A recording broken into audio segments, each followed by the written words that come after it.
Welcome to the Caribbean Cricket Podcast, your one-stop shop for all things West Indies cricket. By the fans, for the fans.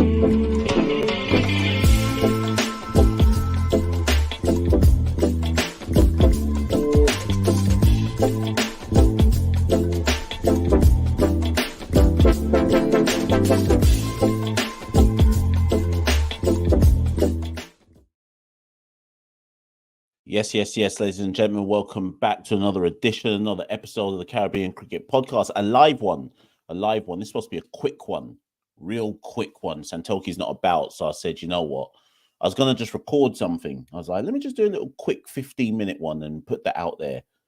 And then I said, nah, you know what? I'm marking some exam papers. As soon as I'm done, let me reward myself by connecting with the Caribbean Cricket Podcast community, do a little live show, talk about the 14, not 15, 14-man squad, and try and make a team out of this 14-man squad. And I'll be honest with people, I hadn't properly looked at, I mean, I knew who was in the squad, but I hadn't properly looked at it until about 2 hours ago. And I was like, okay, let me make my team. And this... Listen, I hope the West Indies win. I hope we give a real good account of ourselves. But have you not properly studied the team? Have you properly studied the squad that we've got? When I was trying to make my team, all I was thinking was, oh my gosh. God. So I've made two teams. I've made two teams out of it. Obviously, England are experimenting, so I guess I've looked at England's squad, and the likelihood is that England will open with Will Jacks and Phil Salt. Zach Crawley will probably come number 3, and I think the game's not played on paper at the end of the day. The game is played on the cricket field itself. So who knows what will actually happen when we kick off, when we bowl off tomorrow in Antigua. For all we know, the West Indies could surprise us. They could lick England down and really show that this 23rd reset since the year 2000 is the real reset this time.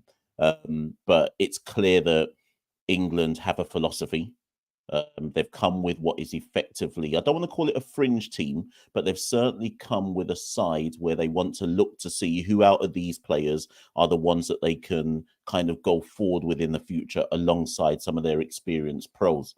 Whereas we apparently are on our big reset to 2027 or the World Cup qualifiers in 2026. Anyways, let me share my screen. Big up everybody who's in the live, by the way.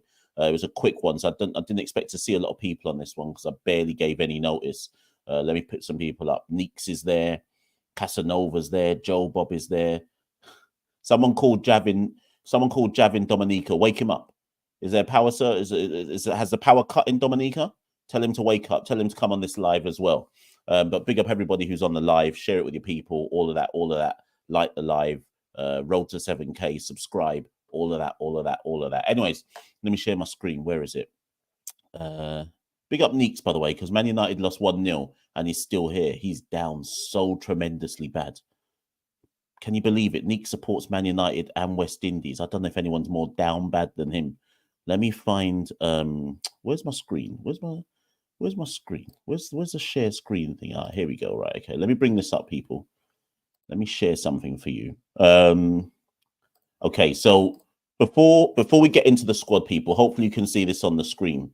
What I'm showing you on the screen is the last ODI that we won.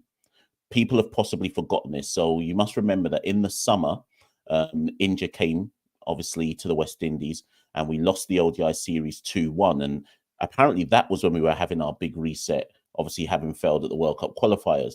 But we won that second ODI, surprisingly, and we won it comfortably by 6 wickets with 80 balls remaining. And the reason why I bring this up is because when you're trying to create an 11-man squad out of the current an 11-man team out of the 14-man squad, it's always important to go back and look at who was in the last named team that won. Okay, and yes, you could go to the third ODI, but given this was the last time he played ODIs, I think it's imperative to understand that we shouldn't expect to see too much deviation from this side. So this was the batting lineup against India. King and Mayers to open, Athanaze at 3, Hope at 4, Hetmeyer at 5, Casey Carty at 6. And if you look at did not bat, Shepherd was at 7, Carrier at 8, Joseph at 9, Moti at 10, Seals at 11. So those of you doing your quick maths, I already think that the team is pretty much this. So anybody who's like, boy, I've got this player in, I've got that player in, I don't see the team deviating too much from the 11 that played against India. Obviously, Carl Mayers is out. He opted not to be selected. And Jaden Seals is with the West Indies A team in South Africa. So in all the teams I've picked, I've got King opening. I've got Hope at 4. I've got Carty and Hetmeyer swapped round. So I've got Carty at 5 and Hetmeyer at 6, but obviously that could swap round. I've also got Romario Shepherd at 7. I've got Carrier at 8. I've got Moti at 9, Joseph at 10, and then there's a question mark about 11. Okay, so let me stop sharing that screen for a moment and come back into the live. So I think people have to understand that always go back to look forwards. Don't just look at a squad and just pick a team and go, I think this is what the best team is going to be. West Indies are quite conservative in how we approach things. Remember that ODI series against India was with Sammy in charge. So how much is Sammy genuinely going to deviate from the last ODI team that he picked that took a game off India, right? So this is a team that I've got. I think there's only 2 different ways, and this is why I said it's going to be a quick live. I think there's only 2 different ways that they can go. Despite Brandon King playing no games in Super 50 due to injury, he will obviously open. So Brandon King will open. The question mark is who will he open with? In Team 1, I've got Kieran Otley opening. I've got Kieran Otley opening with Brandon King.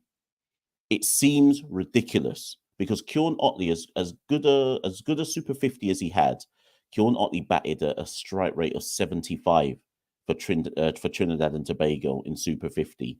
As bad as Carl Mayers has been in ODIs, at least we know he understands the mission, which is to get off to a quick start. Obviously, he gets out early quite often, but at least he understands that you need to maximize the power play and try and get the team off to a good start. If Otley plays alongside King, who on earth is the accelerator? Who's accelerating? And this is why when Otley was picked in the squad, it wasn't so much. I had no real issue per se with Otley being picked because he was being rewarded for what he did in Super 50. Obviously, Darren Bravo wasn't being rewarded, but Otley was being rewarded. And Desmond Haynes' rationale was, well, Otley's an opener. Darren Bravo isn't an opener. That's why Otley's there. Did anybody bother to look at his strike rate? Did anybody bother to consider if he's got the game to open at a good rate in international cricket? I hope he does. I hope he does well. And big up Kieran Otley, and I hope he surprises everybody. But boy, if Otley doesn't accelerate, it's all on Brandon King then. Do people believe that Brandon King has the game to accelerate quickly? Obviously, he plays 2020 cricket, but in ODIs, do you think he's got the game to be the aggressor? Someone's going to have to be. So anyways, in Team 1, I've got King and Otley opening. Athanaze batted 3 against India. I think Athanaze will bat 3 again. This is Team 1. So I've got Athanaze at 3. Hope at 4 is an absolute lock. That's not changing. So Hope will bat at 4. The question mark is this. Let me drink some water for this one. The question mark is Casey Carty. Where do you bat Casey Carty in this team? Casey Carty's strength is that he likes to bat long. He bats quite slow, but at least he digs in. He tries to let other people bat around him. How can Casey Carty come at 5 or 6 when he doesn't technically have the game yet to accelerate at the back end? But Casey Carty has to play. I don't care who you are. I don't care what team you've written down. Casey Carty has to play. And the reason why Casey Carty has to play is because Desmond Haynes essentially hung his hat on Casey Carty and Alec Athanaze. So now they have to play. Because if they don't play, people must cuss, yes? Of course people must cuss. Because why were they picked then? Now, obviously, Casey Carty had a dreadful Super 50, but they are persisting with him. They want to give him a chance, and I've got nothing against that. I think Casey Carty has talent. I worry about his ability to accelerate in ODI cricket. I don't know if he's got the game for that. Against India, they batted Carty at 6. Surely they're not batting Carty at 6 against England. Surely not. Surely if you have Casey Carty, you have to put him up the order and say, bruv, bat all the way through the innings. Surely you can't put him at the back end. If we're investing for the future, give him a proper position. Give him he can't bat 6. Where let me go to the chat. Let's see what you lot are saying. Where is Carty supposed to bat in this lineup? He can't bat 6. He can't bat 6. But I'm seeing Neeks is saying he can't bat 3. So where's he supposed to bat?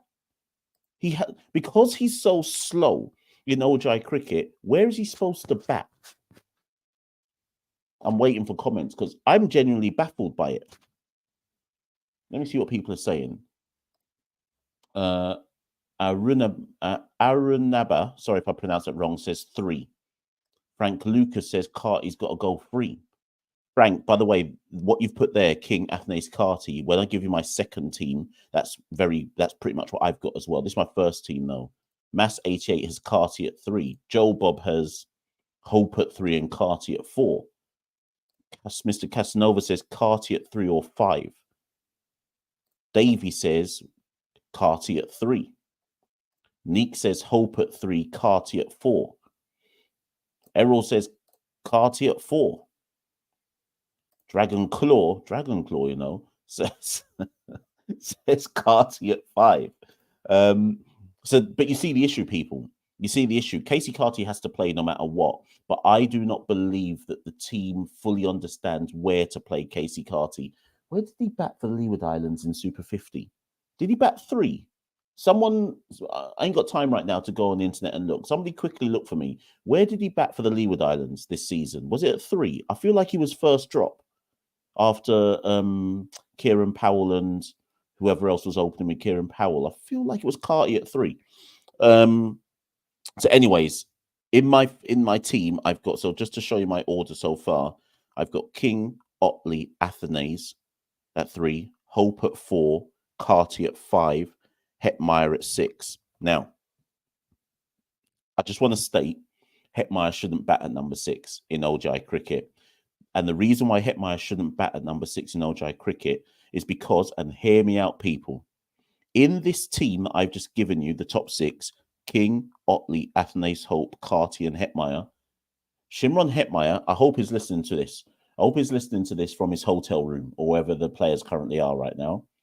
In this team, Shimron Hetmeyer is a senior international experienced batter. He should be put in a position where he is told, you are a big bats. You're supposed to win games for us, just like you did back in 2018 and 2019 when you first burst on the scene. Shimron ain't done nothing for West Indies since 2019. If we're going to be real about it, he ain't done nothing. Right? We're now in 2023. It's been 4 years since Shimron really did anything.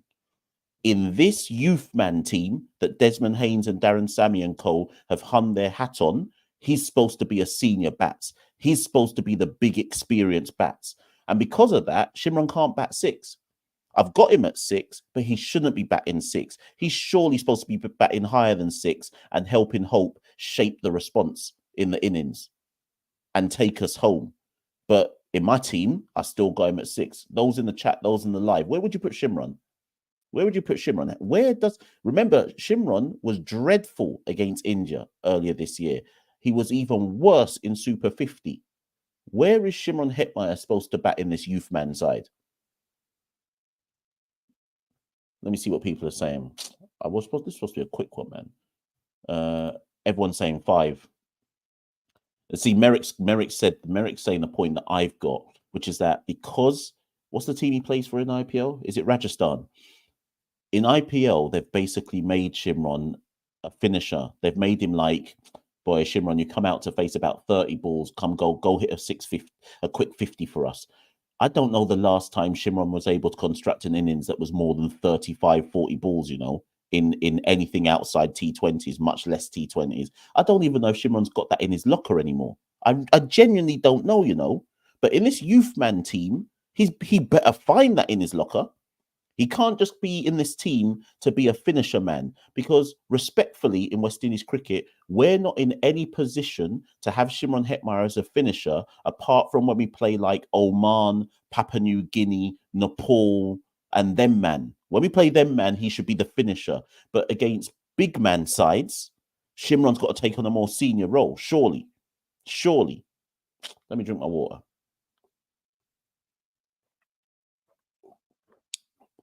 Water's going down nice. Sometimes the water goes down nice, you know. Anyway, so this is my team.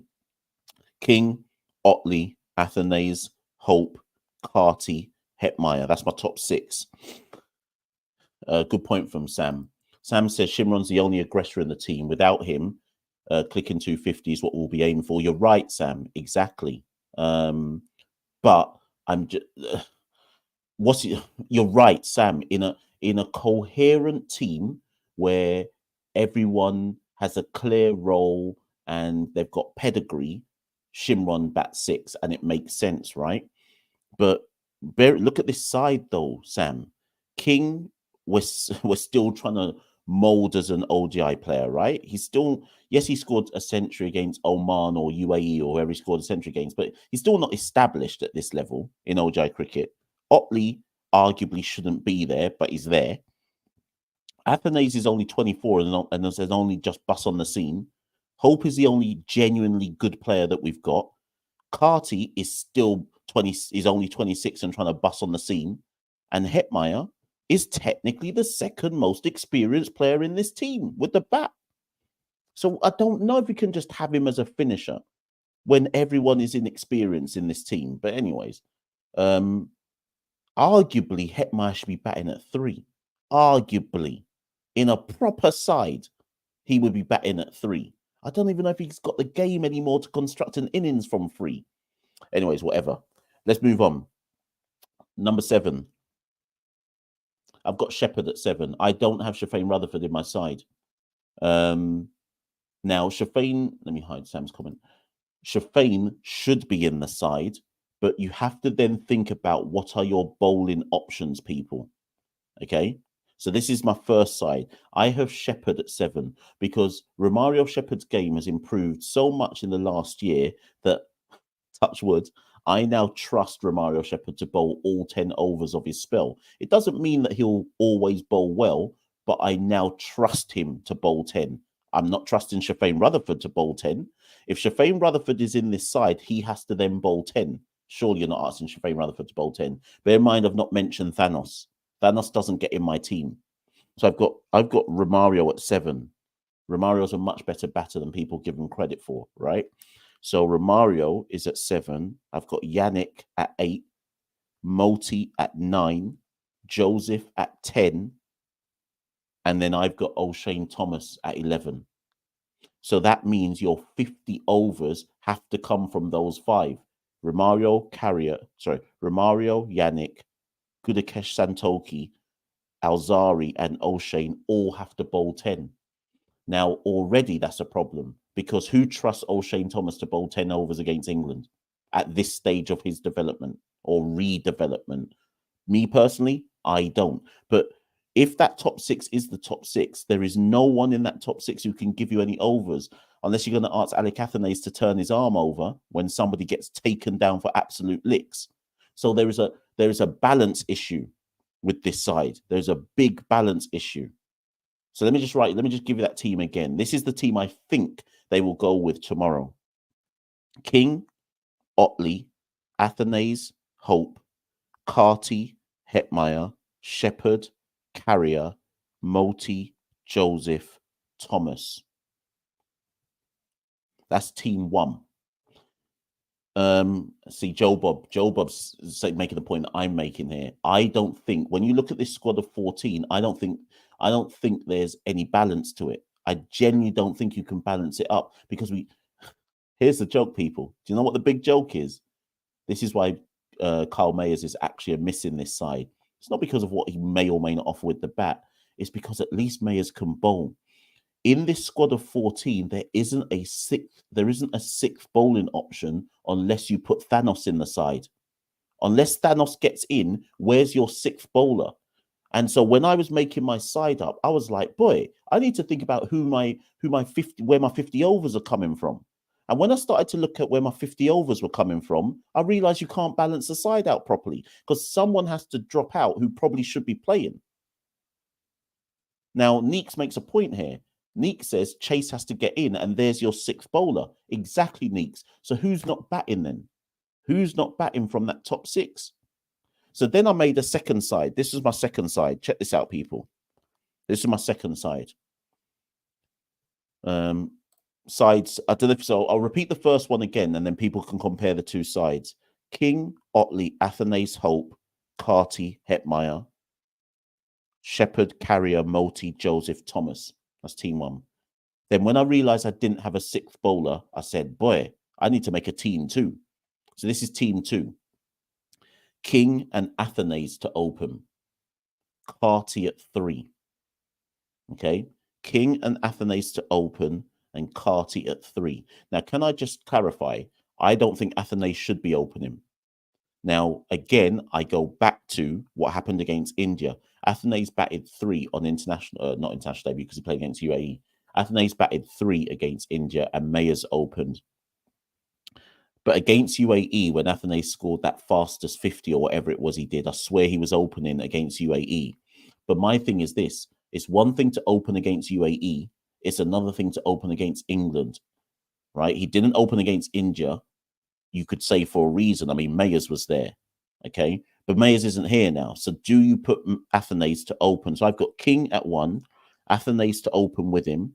Otley has to sit. Carty goes 3, Hope at 4, Hetmeyer at 5. And then at 6, you have Chase or Rutherford. It should be Rutherford, but I think it might be Chase because Chase is a better bowler than Rutherford. They're expecting Antigua to take a bit of spin tomorrow. And if that's the case, then Chase has to play. Thanos has to play. Even though Rutherford should play because there's no impetus in that side if Rutherford doesn't play, I think Thanos has to play instead of him to give you somebody who can get you out of jail when one of the bowlers obviously and inevitably goes for 10 runs and over. As MJ says, Thanos is inevitable. He cannot be stopped. Thanos cannot be stopped. If you put Rutherford over Chase, you must be expecting Rutherford to bowl at least 4 or 5 overs. Because again, I say to you people, do you genuinely expect a bowling lineup of Romario, Carrier, Multi, Joseph, and one of Thomas or Matthew Ford to not go for licks? Do you expect one of them? Do you expect all 5? Sorry, I'm not phrasing this properly. Are you saying that you think those 5 bowlers can all get away with one of them not going for licks? If you accept that one of them is likely to go for licks, who's going to get us out of jail? And you lot are telling me it's Rutherford. Impossible. Impossible. What, the same Rutherford I saw bowling in Super 50? Impossible. It would have to be Thanos. It would have to be Thanos. Thanos is inevitable, man. Can't keep Thanos out of this side. So in team 2, I've got King, Athanase, Carty, Hope, Hetmeyer at 5, and probably Chase at 6. Probably Chase at 6. Now, Sherwin is saying, do you not expect Chase to give up at least 10 runs and over? Obviously, I know Chase bowled that dunce over against Netherlands in the World Cup qualifiers. But do you know what? Do you know what, people? I can't believe I'm about to say to you, look. Can't believe what I'm about to say. This is how I know that Thanos has stolen my Infinity Stone. I think Chase might... Oh, my God. I think Chase might be the best off-spinner we've got in the Caribbean. Oh, my God. Oh, my God. Thanos has got to be cuz. I think he's the best off-spinner we got in the Caribbean, cuz. Oh, God.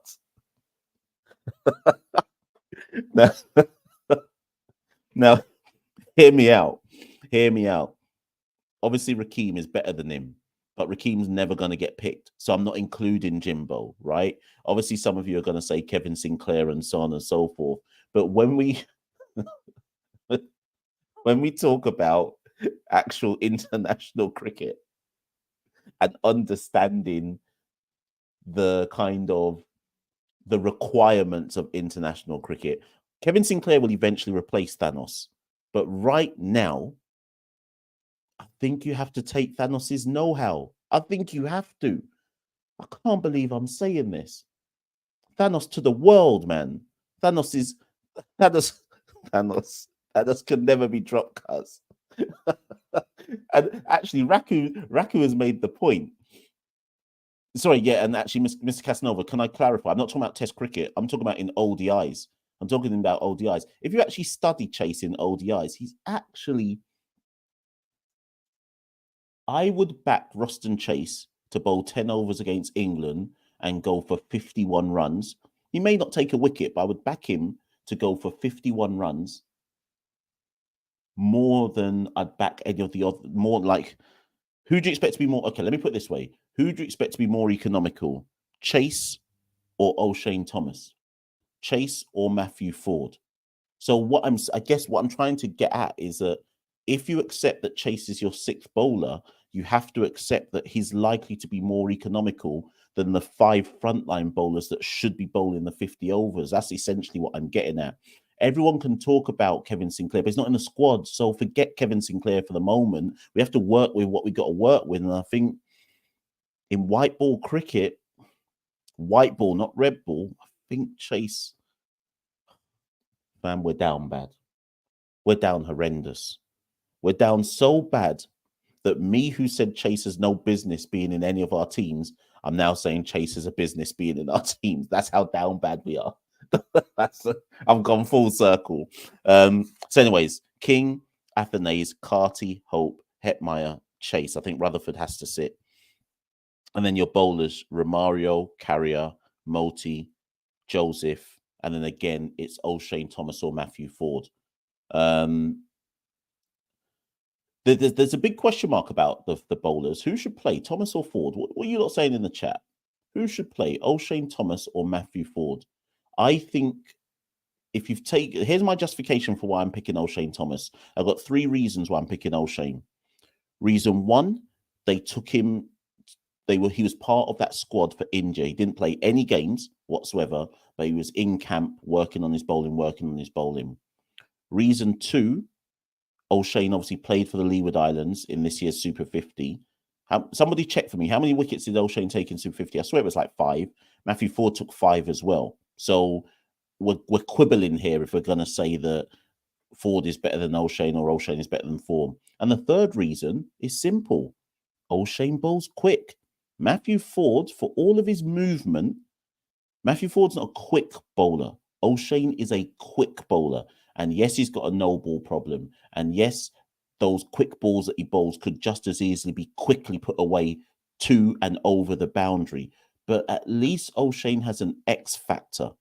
If the ball isn't swinging, I just question how effective Matthew Ford can be at the international level. So for me, I think you have to go with O'Shane. I think you have to go with somebody who's got international experience, knows what international cricket is all about. And O'Shane took 2 wickets. Oh my God. Joe Bob says O'Shane only took 2 wickets in Super 50. And you know what? He still got in the squad. Good job, Desi. Good job, Desi. You're doing a good job.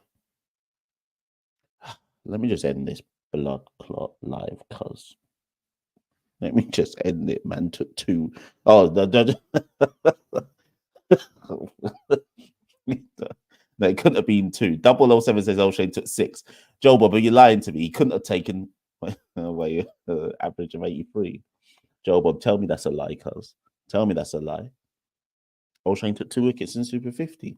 Is someone go and clarify? Is Joe Bob lying? Is Joe Bob lying? O'Shane didn't take 2 wickets in Super 50. Romain Robinson says, but look at what O'Shane did. Ocean Thomas, not even O'Shane. Romain said Ocean Thomas. Let me lock off this live. Romain says, Ray says O'Shane built pressure from one side. He actually did, to be fair.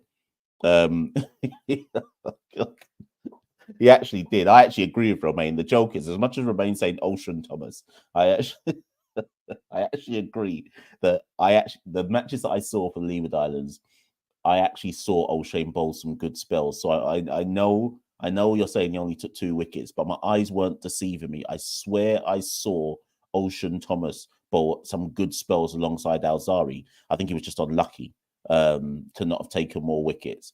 Good job, Desi. Anyways, the point is I've got O'Shane Thomas. I've got O'Shane Thomas opening with Alzari Joseph. I think the English batters will be unnerved by seeing an opening bowling pair that can both crank it at 90 plus. And it's again, like I say, it's X factor. It's an X factor. It's the X factor that O'Shane offers. And the other reason why O'Shane has to play is why then did we bring him back to for the India squad and work with him and work with him and work with him? What was the point in doing all that if there wasn't a plan at some point in the future to bring him in and say, you know what, let's see what you've got. I think the next stage in his development is he should play. I think he should play. So, anyways, these are two Lauro main people. He said his phone was doing its own thing. He didn't mean to put Ocean Thomas. Lao Ocean. But, so these are 2 teams, people. You lot tell me now in the chat. I'm going to just read them out again. So team 1, King, Otley, Athanase, Hope, Carty, Hetmeyer, Shepherd, Carrier, Multi, Joseph, Ocean Thomas. And then team 2, King, Athanase opening, Carty at 3, Hope, Hetmeyer, Chase, Romario, Carrier, Gudakesh Santoki, Joseph, and Ocean Thomas. Team 1 or team 2, people? Which one we saying? Team 1 or team 2?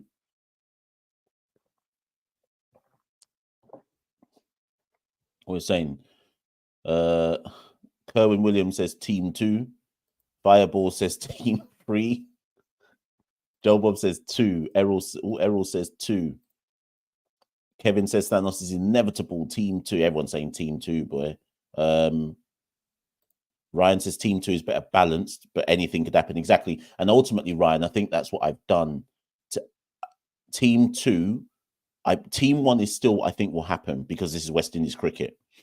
But team 2, if you're trying to balance the team out, I think team 2 has to be more likely because at least then you have another bowler for the inevitability of somebody getting taken apart. KB says that Joe Bob wasn't lying. Ocean Thomas took 2 wickets in this year's Super 50. 007 gives this team King, Athanase, Carty, Hope, Carry. What now? What's 007 saying? James Bond is down bad, you know. What's this? Carrier at 5. So wait, 1, 2, 3, 4. You've got a team with 6 bowlers. You've got a team with 6 bowlers and 4. Okay, if we count Rutherford, 5 batters. 007, you're down bad, you know. You're down real bad. How did Yannick get in? I mean, okay, 007's got a point. Carrier batted 5 for Trinidad. Also, Carrier, when he batted for Trinidad, he did rescue Trinidad quite a bit this year. And the joke is, for all the Trinis who are in the live, this is the biggest joke about Yannick. Yannick, if you go study Yannick's career, Yannick was a batter. Yannick has only turned into... Yannick has only turned into being West Indies...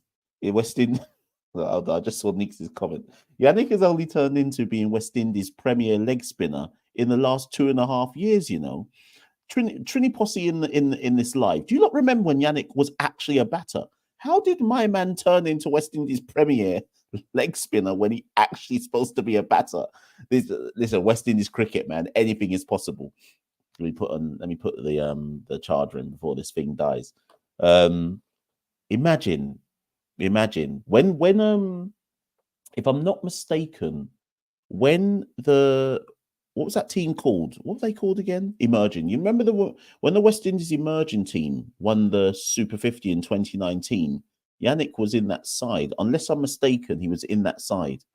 And he was in that side as a batter first and foremost. Someone go check that for me. Go check the squad for that West Indies Emerging team in 2019. I think Yannick might even have been the captain. He was the captain of the youth man side.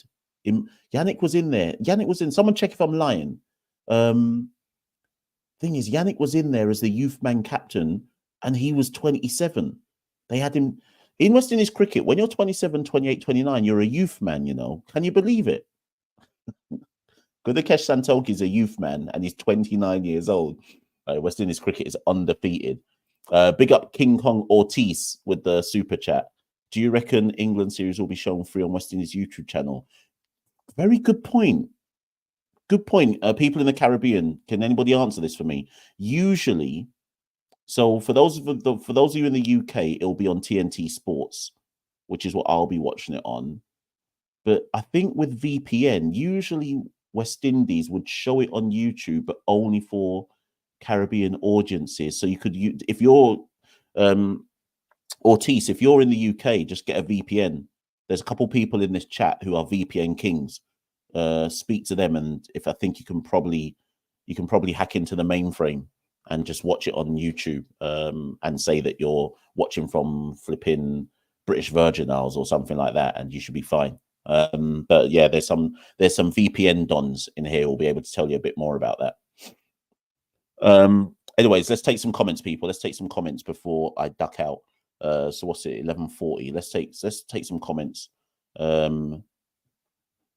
Jake Glasgow says in West Indies cricket, if you're 27, you're a youth man, and 33, you're a senior citizen, never to play for West Indies again.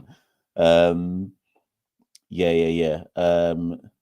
There's lots of comments coming in about how to watch this, so I'll just put a few up. Fireball says Caribbean is Flow Sports. Fireball says he's using a VPN, bases himself out of Netherlands, Denmark, and Costa Rica. Love this. See, this is what the CCP community is all about, how to hack into the mainframe and watch cricket for free. If we're going to take an L, at least watch the L for free. Don't pay for the L, people. If we're going to be down bad, make sure you're down bad for free. Don't pay to be down bad. So yeah, VPN hacking, people, do it that way. I say it like VPN is free, but you know what I mean. Let's see some comments. Otley has to play because why? Yeah, exactly, Sam. That's why I've got him in my team one. Why was Otley picked if he was just there to be a backup man? So that's why when I first made my team, my first team had Otley in, because I was like, surely they picked him to play. They would have picked Justin Graves. If Justin Graves wasn't injured, I think Justin Graves would have been picked, and Otley wouldn't have got a pick, and Graves would have played. So I think Otley is there to play, you know. But Crick Lover says, do a little recap on the emerging players. So yeah, what was it at the end of play today? 300 for 8. 300 for 8. I mean, I'll get Santokhi so that we can do a video on the emerging players and whatnot. I mean, yeah, they've done well. The question mark about the emerging players for me is, obviously I'm watching their progress very keenly, but I guess I just want to say to people, so take someone like Kevlon. So Kevlon ended the day 101 not out, right? Kevlon is, I think he's 21 years old. All I am asking West Indies cricket to do is do not rush these youth men into the West Indies team. The obvious thing to do is to look at someone like Kevlon Anderson and say, right, he's ready, and do what you did with Kurt McKenzie. They saw Kurt McKenzie hit a double ton in the Best versus Best or Headley versus Week series. He then went on tour to that Bangladesh A tour, scored some runs, and they put him straight into the West Indies team at number 3. Is there anybody in this live right now who genuinely believes that Kurt McKenzie should be batting 3 for West Indies? He is just as ill-equipped to bat 3 for West Indies at this stage of his career as Raymond Reefer was to bat 3 for West Indies at the stage that he got to bat number 3 for West Indies. I get it. We're down bad. I get it that the talent pool looks shallow, but just let Kevlon develop at his natural pace. These dunce man will put, if Kevlon keeps scoring runs at West Indies academy level, these dunce man will put him in an 8, will put him straight into the West Indies squad, you know, because they'll feel like they have no other option and they'll just put man in. So my argument is, let the academy players just naturally develop and go at the pace they should go at. The next thing for Kevlon Anderson to do is score some runs for the West Indies Academy or West Indies A on the next tour that they go on. Then I want to see him go into the first class championship in February and score some. I'd assume Guyana will pick him and he won't be in the West Indies Academy side.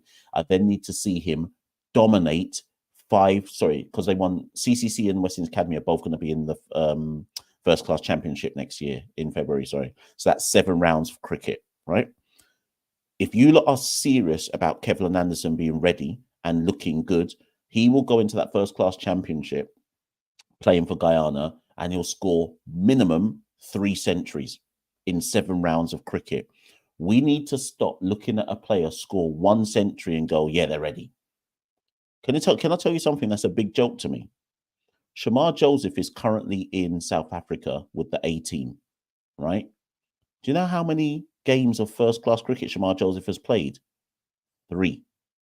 How the hell, and I'm not saying he's not talented, but how the hell did he get into the A team off the back of 3 first-class games?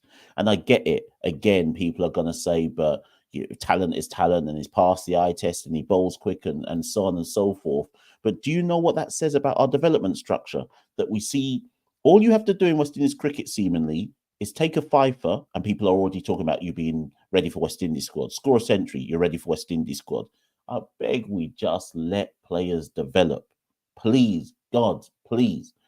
From now on, unless a player does what Alec Athanaze did last year and scores centuries in Super 50s, I think he scored 2 centuries in Super 50, then went into the first class championship and was the top run scorer in the first class championship. So he backed up Super 50 runs with first class championship runs and centuries. Unless you dominate our down bad domestic tournaments, I don't want you anywhere near the West Indies team. Anywhere. Because it don't make no sense. Obviously, Darren Bravo ain't allowed to get in it. He dominated, but he's not allowed because good job, Desi, right? But youth man, unless a youth man does what Athanaze does, we shouldn't even be entertaining any of them getting anywhere near West Indies selection. Let them develop. On God, let them develop. Jaden Seals is the exception to the rule because he was a clear, obvious talent. And look, we threw man in and mash up his body and now he's injured. So we did that with Alzari as well. Alzari was a clear and obvious talent. We didn't even wait for man to develop properly in domestic cricket. Threw him straight into West Indies cricket. He started like a house on fire. Then he went downwards quickly because he didn't have the necessary. He learned on the job. He learned on the job. Alzari learned on the job. Everyone forgets that Alzari debuted at what, 1920? Alzari's what, 27 now? And he's probably only just now in the last year fully realized his potential and fully understands his game. The man had to play 7 years of international cricket to get to where he is now. We're just dashing in youth man and assuming that they're going to just be able to adapt. We're down bad, cuz. We're down bad. But anyways, the academy is the right, in general, the academy is the right way forward. I'd love to see the next steps. I'd love to see, obviously they've announced that the academy is going to tour Ireland in May next year. So I'll try and get across to watch some of that. But I think the next thing I'd love to see with respect to Ireland is I'd love to see the academy take on a higher ranked side and see how they cope then and see what our youth man look like compared to, I don't know, South Africa's youth man, Pakistan's youth man. I'd love to see how it looks then. So we'll see. So yeah, anyways, any other comments, people? I'm definitely ducking out in 12 minutes at the very, very latest, but any other talking points? See what other people are saying out here.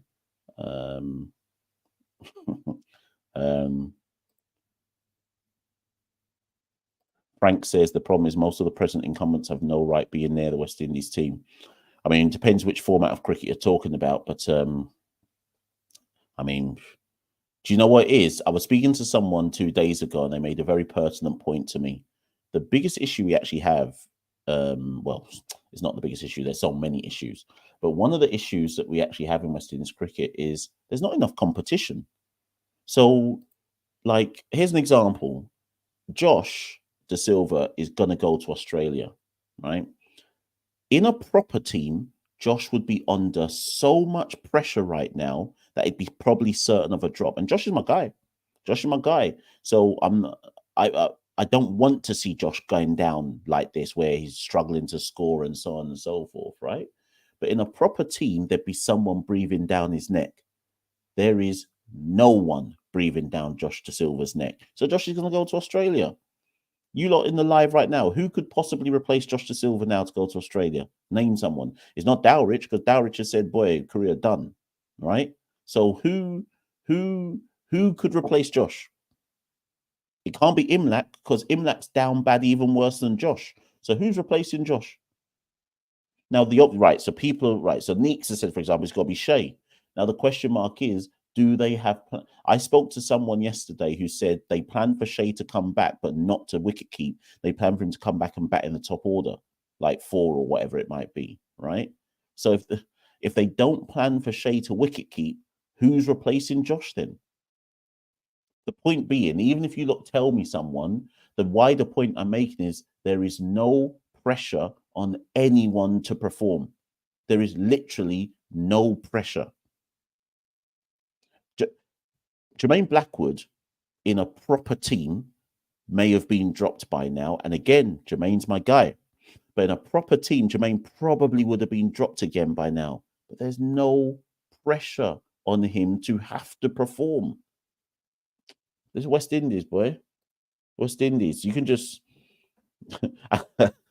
And when there is pressure put on people to have to perform, so if we use Darren Bravo put up the runs, he put pressure on people, and there's still no pressure because he weren't called up. So West Indies works backwards. Like you can get away with non-performance in West Indies cricket and still keep your place. It's crazy. And you can perform and get dropped. It's crazy. It's crazy how it works in West Indies cricket, you know. It's crazy. In a normal team, Shimron Hetmyer and Casey Carty wouldn't be in this ODI squad, you know, for this England game. They wouldn't be, because both of them stank up the place in Super 50. But they're going to get picked said same way, because Desi has said we're investing. So it is what it is. Like, there's no pressure on anybody. Anyways, let's move on. Frank says, are you excited? Yeah, I think the kit's good. I think the kit's good. I've definitely got to get my hands on that. I think it looks... I can't remember who put it in the Discord group earlier today, but whoever it was said, even when we lose, at least we look good when we're losing. I think the kit's really, really nice. Which one have I got on my wall? I've got the Castor one on my wall. I never liked this one, actually. I thought that design, this thing, I thought this maroon thing down here was nonsense. I hated this design. But that Macron one, yeah, I'm on that. I'm going to have to teeth one. I don't know how long it's going to take me to teeth one. But even if it's when they come to England next year for the test series, I might just have to teeth one. Say that I'm interviewing a player and then see a man's gears and just teeth a couple Macron shirts and take them home. But because I know they love to price these things up like man has millions to pay, you know. But definitely, I got to get one of them. I got to get my hands on one of them. I know the players don't like me, so no one's going to send me one. So I have to just teeth someone's gears, you know. Anyways, what are we saying, people? 247 of you in the live. Thank you, by the way. I didn't even pay attention to how many of you are in the live. 247 of you in the live. Press like, share, subscribe, all of that. Shall I bring this one to an end? Last few comments, people. Anything left to say? Anything else? Nick says Courtney Brown and Ian Bradshaw are available. Courtney Brown's average for West Indies was 16. 16 as a wicketkeeper. We've been down bad for a long time, you know. Kevin says, any updates on the Dowrich brouhaha? Okay. I'll be careful what I say here. Can I say what I'm about to say? Okay, so there is a report in the I think it was the Barbados Nation, or was it Barbados Today? One of those, or I can't remember what the Barbados paper's called, but in the paper that came out today, this morning in Barbados, I believe it was, they put out that story that Santoki and I tweeted yesterday, that according to sources close to Shane, that he wasn't happy with how he was being treated. People were talking about him. They were talking behind his back. the management staff was doing it, players were doing it, so on and so forth, right? That's what was in the Barbados papers today. That's what somebody sent to me to show me what the story was in the papers, right? I've spoken to people in Cricket West Indies about it, and they said that story is not true. I don't know. It wouldn't surprise me if within Barbados it's a malicious story aimed at beef against Darren Samuel, whatever it might be, and so on and so forth. I don't know. Okay. But that's what's being reported in Barbados. The story that I heard a story. I heard a story about. I'm gonna be vague, people, because next thing I know, next time I touch down in the Caribbean, gunmen are looking for me. So let me just be vague. All I know is that I was told an incident happened in the nets. I'll just leave it at that. I'll just leave it at that. That's what I was told. I'm not going to say anything more. That's just what I was told. Anyways, the man has retired. So you know what? Bless up on the retirement, Shane. Thank you for your service to West Indies cricket. What I will say though is this: somebody told me a story.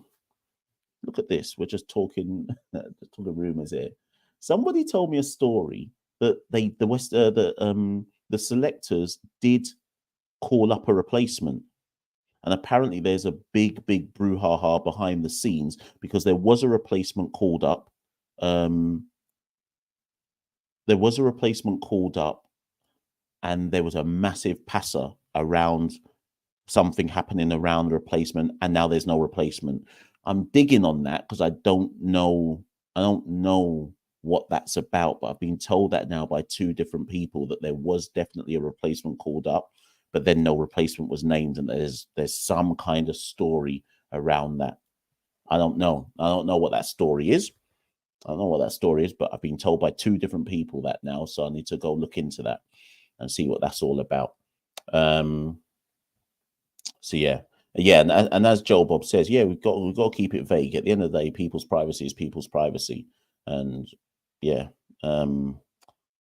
good luck on the retirement. Like if the time is, people, like with any sport, people know when the time is right to retire, and we respect that, and we wish them well. You know, West Indies cricket though, boy, never a dull day in West Indies cricket. Anyways, people, listen, the time is 3 minutes to midnight. What's this? So the game starts 1:30 p.m. UK time, 9:30 a.m. Is that right? 10, 11, 12, 1. Yeah, 9:30 a.m. Antigua time, I believe, is when the game starts. And for those who don't know, sorry, particularly if you're in the UK or if you have access to it, I will be on TalkSport Radio for the duration of the West Indies versus England series. I'll be doing some summarizing, believe it or not, ball by ball commentary as well. I'll be on, for those of you who know TalkSport, there's a drive time show like 1 o'clock to 4 o'clock called Hawksby and Jacobs. I've been booked onto that. I think I'm supposed to be on there like 4 or 5 times over the next 2 to 3 weeks or so, talking about West Indies and the series and so on and so forth.